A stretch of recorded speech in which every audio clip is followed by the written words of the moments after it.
नमस्कार दोस्तों, आप सभी का स्वागत है बैंकर्स कीड़ा में। तो JIC फाइनेंस MCQ सीरीज जिसका कि हम सिलेबस वाइज टॉपिक यहाँ पर कवर कर रहे थे। तो आप लोग देख सकते हैं कि ये ऑफिशियल सिलेबस है जो कि मैंने लगा के रखा हुआ है। हमने first second and third topic यहाँ पर कवर कर लिए है, जिसकी मैंने सेपरेट प्लेलिस्ट भी यहाँ पर क्रिएट कर दी है। ठीक है, फोर्थ जो टॉपिक है वो हमने अभी छोड़ा हुआ है क्योंकि ये महाराष्ट्र के ऊपर था। तो रफली आपको यहाँ पर 2 से 3 क्वेश्चन देखने को मिलेंगे, तो इसको मैं स्किप ही कर रहा हूँ अभी। ठीक है, the fifth topic is investment operation with focus on fundamental. Basically ये शेयर मार्केट और कमोडिटी मार्केट पर बेस्ड है, and this is the one of my favourite topic. So इसके बारे में हम आज अच्छे से डिटेल्स एनालिसिस कर मतलब सॉरी डिस्कस करेंगे। तो चलिए शुरुआत करते हैं द वेरी फर्स्ट क्वेश्चन से। ठीक है, तो the first question is investment basic से है। What is the primary goal of investment operation in financial institute. तो जो प्राइमरी गोल होता है वो रिस्क को मैनेज करना होता है और मीटिंग लायबिलिटी को मीट करना होता है। ठीक है, which of the following is a की प्रिंसिपल ऑफ इन्वेस्टमेंट। तो इन्वेस्टमेंट का जो की प्रिंसिपल होता है वो डाइवर्सिफिकेशन करना होता है अपने जो भी फंड्स को है, जिससे कि हमें बेटर रिटर्न यहाँ पर मिल सके और रिस्क हमारा मिनिमाइज हो सके। ठीक है, what does liquidity mean in investment. तो the ability to quickly convert asset into cash, ये तो इसकी डेफिनेशन हो गई। अगर हम नॉर्मल भाषा में बात करें तो आपके पास कैश कितना पड़ा हुआ है बैंक में, जिससे कि आप डेली टू डेली ट्रांजेक्शन कर सकें। ठीक है, which instrument is considered the safest for investment. तो government securities is the safest instrument, and the most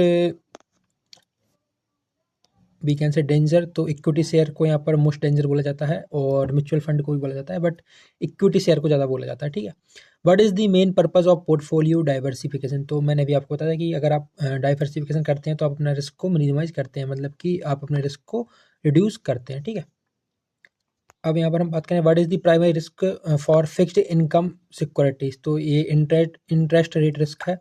what does time horizon in investment refers to. तो the duration for which an investment is held. ठीक है, जो 8th number का हमारा question है, which of the following is not a financial asset. तो real estate is not a financial asset. यहाँ पर बॉन्ड्स, स्टॉक और डेराइवेटिव्स शेयर मार्केट के हिस्सा है, we can say primary market और सेकेंडरी मार्केट के, but real estate is the different thing. Okay, what is the purpose of solvency ratio in insurance investment. तो to assess the company's liability to meets its liability. ठीक है, which market is used for trading short term डेप्ट instrument. तो money market यहाँ पर जो भी and short term डेप्ट इंस्ट्रूमेंट्स हैं उनमें डील करता है। ठीक है, अब इन्वेस्टमेंट रिस्क से ऊपर हम कुछ क्वेश्चंस देखते हैं। What type of risk affects all investment in the market. तो ये सिस्टमेटिक रिस्क अफेक्ट करता है।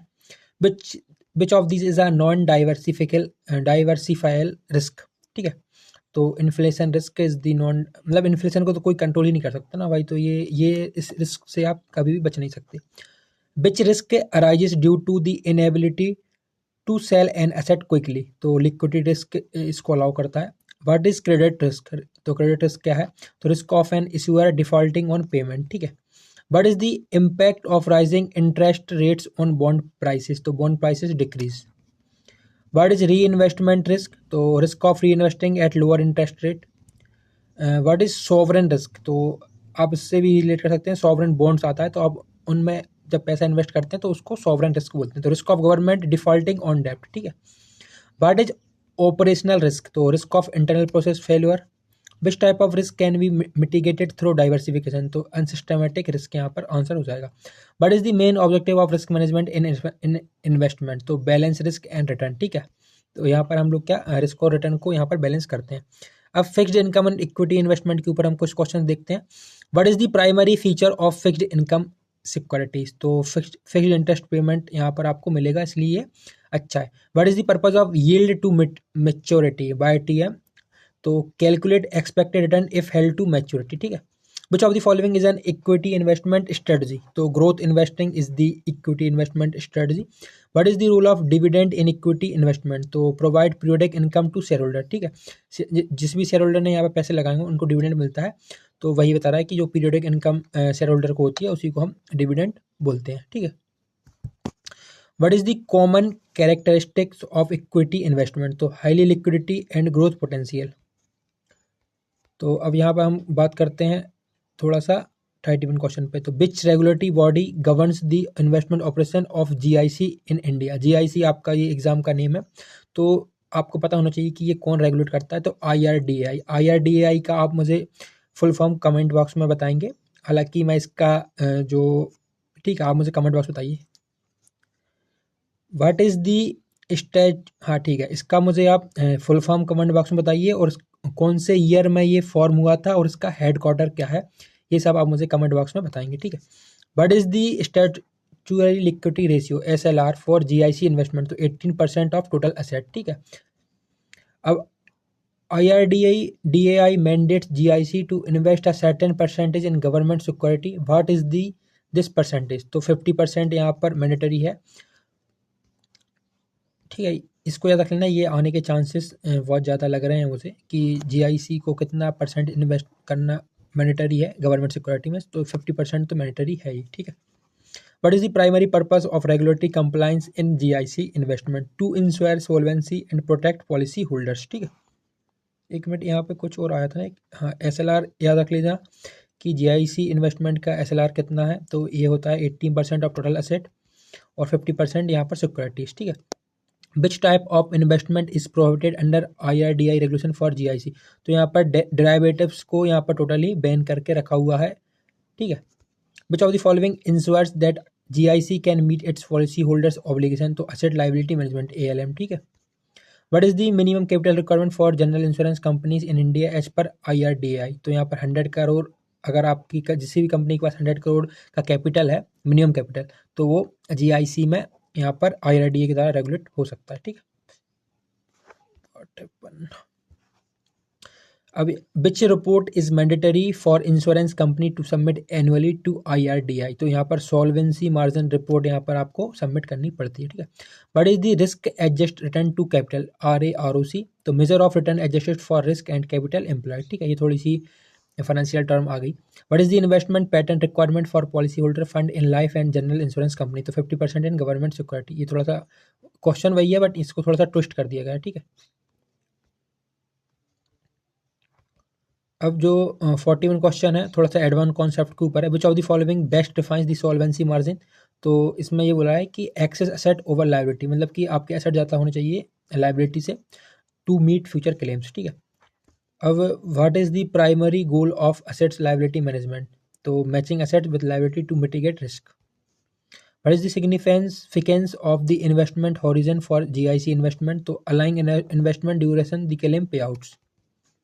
What is the primary advantage of investing in fixed income security for GIC। तो लो वॉलेटिलिटी एंड प्रोटेक्टेबल कैश फ्लो। ठीक है, तो ये प्राइमरी एडवांटेज होता है GIC की सिक्योरिटीज में इन्वेस्ट करने से। ठीक है, which formula is use to calculate the yield on a bond. तो ये मैंडेटरी है, ये मतलब आई कैन से कि ये IMP है, ये इसके आने के चांसेस 90% है। तो यील्ड का जो फार्मूला है वो coupon payment upon current market price. ठीक है, आपको इतना याद रखना है कि जो यील्ड ऑन बॉन्ड है तो उसको अपन coupon payment upon current market price. What is the primary purpose of the mark to market accounting method. तो to reflect the current market value of asset. What is the sharpe ratio measure. तो ये याद रख लीजिएगा, Sharpe ratio क्या major करता है। तो ये रिस्क एडजस्टेड रिटर्न को, अगर आपसे मतलब ये क्वेश्चन अगर ऐसा ही पूछ ले कि विच of the following ratio measure the risk adjusted return, तो आपको ऑप्शन में लिखना है शार्पे रेशियो। ठीक है, what is the meaning of duration in bond investment. तो बॉन्ड इन्वेस्टमेंट में मीनिंग ड्यूरेशन का मीनिंग क्या है। तो the sensitivity of bond to interest rate changes. ठीक है, what is the re investment risk associated with the callable bond. तो risk of re investing proceeds at a lower rate. ठीक है, what is the significance of the current ratio. तो current ratio का significance क्या है in financial analysis. तो ये company की एबिलिटी को मेजर करता है कि company short term liabilities payment कर पा रही है कि नहीं कर पा रही है। ठीक है, अब यहाँ पर हम थोड़े से प्रैक्टिकल अप्लाई वो देखते हैं। तो which investment strategy aligning with GIC goal of meeting policy holder claims. तो ये मेंटेन करता है balance portfolio with liquidity focus. ठीक है, मतलब कि लिक्विडिटी भी रहनी चाहिए आपकी कंपनी में और आपका जो पोर्टफोलियो है वो थोड़ा बैलेंस रहना चाहिए, मतलब कि थोड़े आपके पास यहाँ पर इक्विटी रहनी चाहिए, थोड़ा सा डेप्ट रहना चाहिए। इन सब चीज़ों का बैलेंस यहाँ पर अगर होगा कंपनी में तो कंपनी अच्छा परफॉर्मेंस करेगी। What does capital adequacy insures in GIC operation. तो capital adequacy sufficient capital to cover claims and liabilities. ठीक है, what is the primary concern when investing in foreign asset for GIC. तो currency risk यहाँ पर आपको mandatory है कि इसको चेक करना पड़ेगा कि अगर आप फॉरेन एसेट जीआईसी में इन्वेस्ट कर रहे हैं तो करेंसी रिस्क आपको देखना पड़ेगा। Which of the following is a key feature of an investment grade bond. तो रेटेड बीवी और हायर बाय क्रेडिट एजेंसीज, ठीक है। What is the role of an investment committee in GIC. तो setting investment policy and monitoring compliance, ये main role है GIC का, investment committee का। अब how does inflation impact fixed income investment. तो reducing purchasing power and real returns, ठीक है। अब विच ऑफ द फॉलोइंग, मतलब इसका कुल मिला के मतलब ये है कि अगर आप फिक्स्ड एफडी में इन्वेस्ट करते हैं और जो इक्विटी में इन्वेस्ट करेंगे, तो अगर एफडी में इन्वेस्ट करते हैं तो आपको एक तो कम रिटर्न मिलता है और जो परचेसिंग पावर आपकी यहाँ पर कम हो जाती है, ठीक है। Which of the following best describe the concept of risk pooling. तो रिस्क पूलिंग का क्या कॉन्सेप्ट है। तो spreading risk across multiple policy holders, ठीक है। What is the matching principle. Matching principle क्या होता है जीआईसी में। तो aligning assets maturity with liability timelines, तो ये मैचिंग प्रिंसिपल है यहाँ पर। What is the importance of maintaining a high solvency ratio for GIC. तो meets regulatory requirement and ensures policy holder protection, ठीक है। Which of the analysis is most crucial for evaluating long term investment in GIC। तो आपको यहाँ पर fundamental analysis करना पड़ेगा। Analysis to type के होते हैं, एक फंडामेंटल एनालिसिस, एक टेक्निकल एनालिसिस। और कई लोग इकोनॉमिक एनालिसिस भी बोलते हैं कि अगर आप, मतलब कि ये इकोनॉमिक का टर्म है, बट बेसिकली अगर आप शेयर मार्केट के पर्सपेक्टिव से देखें तो दो ही एनालिसिस होते हैं, टेक्निकल और फंडामेंटल। फंडामेंटल में आपको न्यूज बेसिस वगैरह ये सब ध्यान रखना पड़ता है। टेक्निकल में आपको कैंडलस्टिक चार्ट्स पर ध्यान रखना पड़ता है, जो कि डिफरेंट कंपनीज के अलग अलग फॉर्म होते हैं टाइम फ्रेम में। अब इसके बारे में थोड़ा सा टेक्निकल टर्म्स हो जाएंगी, तो इसके बारे में फिर कभी आपको बता दूंगा, ठीक है। अब हम थोड़ा सा बात करते हैं बीएसई और एनएसई की, ठीक है। तो बेसिक ऑफ स्टॉक एक्सचेंज। तो what is the primary function of stock exchange. Stock exchange का प्राइमरी फंक्शन क्या है। तो ये रेगुलेट करता है सिक्योरिटीज को जो कि ट्रेड होती हैं शेयर मार्केट में, ठीक है। What is the oldest stock exchange in Asia. तो BSE is the oldest exchange in Asia. आपको मुझे ये बताना है कि ये सेटअप कब हुआ था, कमेंट बॉक्स में। बीएसई, ठीक है, बॉम्बे स्टॉक एक्सचेंज, ये सेटअप कब हुआ था और ये सबसे ओल्डेस्ट यहाँ पर एक्सचेंज है, ठीक है। अब what does NSE flagship index Nifty 50 represent. तो ये टॉप 50 कंपनी जो कि लिस्टेड है मार्केट में, तो इसको रिप्रेजेंट करता है, ठीक है। What is the primary regulatory body for stock exchange in India. तो सेबी। सेबी का आपका हेडक्वार्टर यहाँ पर मुंबई में है, ठीक है, मुंबई में। और ये कब सेटअप हुआ था ये आपको मुझे कमेंट बॉक्स में बताना है, ठीक है। हालांकि अगर मुझे जहाँ तक याद है शायद ये 1992 में सेटअप हुआ था, but I am not confirm, so you can comment in comment box, ठीक है। Which type of trading is not allowed on the stock exchange in India. तो इनसाइडर ट्रेडिंग यहाँ पर अलाउड नहीं है, बाकी इक्विटी ट्रेडिंग, डेरिवेटिव ट्रेडिंग और mutual fund trading यहाँ पर अलाउ है। What is the primary role of clearing corporation. तो सीसी कंपनीज के क्या रोल हैं। तो ensure settlement of trades and manages counter party risk, ठीक है। बेसिकली इनको ट्रेड सेटलमेंट के लिए रखा जाता है। अब what is the circuit breaker mechanism in stock exchange prevent. तो रैपिड प्राइस फ्लक्चुएशन को ये मैनेज करता है अगर सर्किट ब्रेक हो जाता है तो।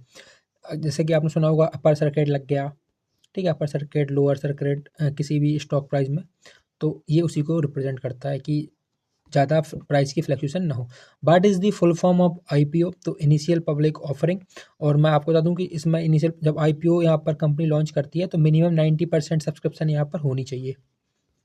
What is the trading platform of BSE. तो बीएसई का ट्रेडिंग प्लेटफॉर्म कौन है। तो बोल्ट, बीएसई ऑनलाइन ट्रेडिंग, इसका जो फुल फॉर्म है बोल्ट, ठीक है। मतलब बोल्ट का फुल फॉर्म नहीं है, बीएसई का एक वो है। What is the settlement cycle for equity trades in India, ठीक है।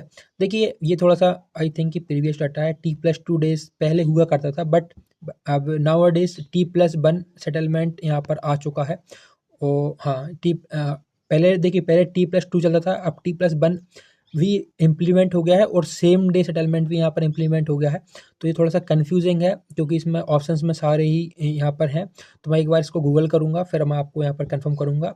आप इसको थोड़ा सा होल्ड में कर सकते हैं और अगर आप चाहें तो आप खुद यहाँ पर गूगल कर सकते हैं, क्योंकि मैंने यहाँ पर न्यूज़ में पढ़ा था कि T+1 सेटलमेंट भी यहाँ पर लॉन्च कर दिया है और सेम डे सेटलमेंट को भी यहाँ पर प्रायोरिटी दी जा रही है गवर्नमेंट के द्वारा, ठीक है। अब कम्युनिटी एक्सचेंज के बिहाफ पर हम कुछ क्वेश्चंस देख लेते हैं। What is the commodity exchange? Commodity exchange क्या है? तो ये एक प्लेटफॉर्म है बाइंग और सेलिंग करने का। कमोडिटी कमोडिटी क्या होती हैं? गोल्ड, ऑयल, ये सब हमारी कमोडिटी जाएंगी, सिल्वर वगैरह, मेटल और बेसिकली ऑयल्स। तो what is the largest commodity exchange in India? तो MCX is the largest commodity exchange in India, तो मल्टी कमोडिटी एक्सचेंज, ठीक है। अब what is the term future contract? Future contract क्या कहलाते हैं? तो a contract to buy sell a commodity at a future date and price, ठीक है। और वी कैन से कि इसका एक ट्विस्टेड क्वेश्चन ही बन सकता है, उसको इंट्रिंसिक वैल्यू उसका आंसर हो जाएगा, बट अभी मैं फ्रेम नहीं कर रहा हूँ, आप इसी से काम चलाइए, ठीक है। What is the commodity is not, which commodity is not traded on Indian commodity exchange? तो यहाँ पर इक्विटी शेयर्स कमोडिटी में नहीं आती है, इसलिए यहाँ पर ये एक्सचेंज पर मतलब ट्रेड भी नहीं होगी, ठीक है। ये हमारा इक्विटी शेयर्स सेकेंडरी मार्केट में ट्रेड होती हैं। What does hedging mean in commodity trading? तो प्रोटेक्टिंग अगेंस्ट प्राइस फ्लक्चुएशन, और वी कैन से हेजिंग से आप अपने जो रिस्क है ना, जो लॉस ऑफ रिस्क है, आप इसको भी मैनेज करते हैं। अगर आपको ऐसा क्वेश्चन, ऐसा आंसर मिलता है तो आप इसको भी लगा सकते हैं, ठीक है। Which regulator oversees commodity exchange in India? तो SEBI, security exchange board of India. अब what is the minimum contract size for gold futures on MCX? तो 10 ग्राम्स यहाँ पर मिनिमम कॉन्ट्रैक्ट साइज है। और यहाँ पर अगर मैं लॉट साइज की बात कर लूँ तो देखिए यहाँ पर दो हैं, एक है निफ्टी, ठीक है, निफ्टी, और एक है बैंक निफ्टी। तो निफ्टी की लॉट साइज आई थिंक 50 है, और बैंक निफ्टी की जो लॉट साइज है वो 25 है, तो आपको इसको भी ध्यान पे रखना है, ठीक है। What is the which of the following is an example of an agriculture commodity traded on NCDX? तो वीट, ठीक है, ये तो मतलब सिंपल ही था। What is the term spot market refers to in commodity trading? तो स्पॉट मार्केट रेफर्स करता है immediate buying and selling of commodities, ठीक है। अगर इसी की जगह spot market refer to commodity trading की जगह यहाँ पर सिक्योरिटी ट्रेडिंग लिखा होता, तब आप यहाँ पर immediate buying and selling of securities और शेयर्स को टिक करते, ठीक है। अब which commodity is known for the highest volume of trading on MCX? तो क्रूड ऑयल, ठीक है, क्रूड ऑयल को सबसे ज़्यादा ट्रेड यहाँ पर किया जाता है। थोड़ा सा एडवांस ट्रेडिंग कॉन्सेप्ट को पढ़ लेते हैं। What is the role of a depository in stock exchange? Stock exchange में डिपॉजिटरी कौन सी है? देखिए यहाँ पर दो ही डिपॉजिटरी हैं अपने इंडिया में। First one is CDSL and the second one is NDSL, ठीक है। तो इसका मैं आपको फुल फॉर्म बता रहा हूँ, सेंट्रल डिपॉजिटरी, सेंट्रल डिपॉजिटरी कुछ करके है, अभी मैं रिमेंबर नहीं कर पा रहा हूँ, तो आप इन दोनों को कमेंट में मुझे बता दीजिए, ठीक है। What does the term open interest mean in future trading? तो ओपन इंटरेस्ट क्या डिनोट करता है? तो total number of outstanding contract is known as open interest, ठीक है। तो जो जितने भी कॉन्ट्रैक्ट यहाँ पर आउटस्टैंडिंग है उनको हम ओपन इंटरेस्ट के बारे में पढ़ेंगे, ठीक है। Which of the following is not a derivative product? तो इक्विटी यहाँ पर डिराइवेटिव प्रोडक्ट नहीं है, बाकी फ्यूचर, ऑप्शंस और स्वैप्स ये सब इसको आ जाएंगे। What is the main advantage of algorithmic trading और algo trading we can say? तो reduce manual errors and speed up trading, ठीक है। What does strike price refer to in option trading? तो the agreed price for executing the option is the strike price, ठीक है। और strike price आप ऐसा भी बोल सकते हैं कि जो प्राइस चल रही है ना ऑप्शंस की, उसको हम स्ट्राइक प्राइस बोलते हैं। अब ट्रेडिंग मैकेनिज्म एंड इंडाइसेस, ठीक है। What does limit order? तो लिमिट ऑर्डर क्या मीन करता है? तो an order to buy or sell at a specific price or better, ठीक है। मतलब कि मान लीजिए आप किसी भी स्टॉक प्राइस की चल रही है प्राइस 50, आपको इसको बाय करना है 55 में, तो आप यहाँ पर लिमिट ऑर्डर लगा देंगे 55 में। तो ये इसी के बारे में बात कर रहा है, ठीक है, कि एक ऐसा ऑर्डर जो कि बाय और सेल कर सकता है स्पेसिफिक प्राइस पर, ठीक है। What is the full form of Sensex? Sensex का फुल फॉर्म क्या है? तो सेंसिटिव इंडेक्स सेंसेक्स का फुल फॉर्म है। और NSE का फुल फॉर्म यहाँ पर नेशनल स्टॉक एक्सचेंज है, और BSE का बॉम्बे स्टॉक एक्सचेंज, ठीक है। What is the put option provide in derivative trading? तो right to sell at a specified price. और इसी को अगर हम पुट ऑप्शन की जगह यहाँ पर आपको लिख दिया जाए कि कॉल ऑप्शन क्या ड्राइव करता है, तो यहाँ पर राइट टू बाय आ जाएगा, ठीक है। Which type of analysis focuses on a company's financial statement? तो fundamental analysis. What does tick size means in stock or commodity trading? तो the smallest price movement in a trade, ठीक है। Which commodity is known as the energy commodity? तो crude oil. What does the term market capitalization means? So the total value of a company outstanding shares is known as market capitalization. What is the NSE trading system called? तो national exchange for automated trading, ठीक है। इसका full form भी अगर पूछे तो आपको national stock exchange यहाँ पर लिखना है। What is the purpose of dematerialisation और we can say demat account in the stock market? तो to eliminate physical share certificate and maintain them electronic. What is the main difference between BSE and NSE? NSE और BSE में क्या main difference है? तो BSE is older and has more listed company while NSE has higher trading volumes, ठीक है। और NSE में अपनी जो इंडिया की टॉप्स कंपनी वी कैन से की लिस्ट नहीं है, बट ठीक है। What does expiry date means in future trading? तो the last date the contract can be traded, ठीक है। What is the role of the clearing corporation in stock exchange? तो ensure smooth settlement of trade. What is the margin in future and option trading? तो future and option trading में margin क्या है? तो margin basically एक upfront amount है जो कि ट्रेड में रिकॉर्ड होता है, और we can say कि एक लोन टाइप का आप बोल सकते हैं यहाँ पर, ठीक है। Which factor primarily influences commodity prices? तो supply and demand dynamics. What does lot size refers to in a commodity trading? तो the minimum number of units traded in a contract. तो मैंने आपको बताया कि यहाँ पर लॉट साइज कितनी है। जो निफ्टी की है वो 50 है, जो बैंक निफ्टी की है वो 25 है। पहले ये यहाँ पर आई थिंक कि 150 हुआ करती थी और इसकी 75 हुआ करती थी। और जो कमोडिटी की है वो गोल्ड की वो 10 ग्राम है, ठीक है। What is the role of a broker in stock exchange? तो ये फैसिलिटेट करता है बाइंग और सेलिंग ऑफ सिक्योरिटीज़ की। Which of the following commodities is classified as a base metal? तो कॉपर को बेस मेटल बोला जाता है। What is the full form of MCX? तो मल्टी कमोडिटी एक्सचेंज, और ये ओल्डेस्ट एक्सचेंज है कमोडिटी का, ठीक है। और ओल्डेस्ट एक्सचेंज BSE है एशिया का। What is a strike price? तो ये हमने कर लिया है। What is an option premium? तो the upfront payment made to acquire an option, ठीक है। अब which index represent the performance of small cap companies on NSE? तो निफ्टी स्मॉल कैप 250, ठीक है। निफ्टी स्मॉल कैप यहाँ पर स्मॉल कैप करेंगी, मिड कैप यहाँ पर मिड कैप का करेंगी, और लार्ज कैप यहाँ पर लार्ज कैप करेंगी। तो सबके नाम यहाँ पर दिए हुए हैं। What is the volume metric indicate in trading? तो the number of shares traded during a session is known as volume, ठीक है। What is intraday trading? तो buying and selling stocks within the same trading day is intraday trading. What is the role of SEBI in stock and commodity exchange? तो ये regulate करता है। What is the term index fund refers to? तो अ mutual fund that replicate a stock market index, okay. Basically index fund को mutual fund का नाम आप दे सकते हैं। What is short selling in stock market? तो selling shares without owning them, मतलब कि अब आपके पास शेयर्स नहीं है फिर भी आप उसको सेल कर सकते हैं, तो उसको हम शॉर्ट सेलिंग बोलते हैं, बट इसमें पैसा ज़्यादा लगता है। What is the term roll over means in future trading? तो extending a contract expiration date by carrying forward the position, ठीक है। What is the settlement process for physical delivery in commodities? तो actual delivery of the commodity to the buyer. What is the difference between a call option and a put option? तो call option allows buying and put option allows selling at a specific price. What is the importance of liquidity in stock and commodity market? तो reduces transaction cost and enables easier trading। तो ये हमने यहाँ पर total 120 questions कर लिए।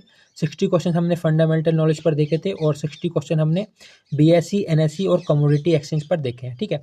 मैं remaining जो हमारे 3 टॉपिक्स हैं उनको भी जल्दी कवर करने की कोशिश करूँगा बिफोर द एग्ज़ाम, एंड इसका एक वन शॉट भी ले आऊँगा पूरे क्वेश्चंस को कंपाइल करके, जो कि हमारा 4 से 5 घंटे का मैं एक प्लान कर रहा हूँ।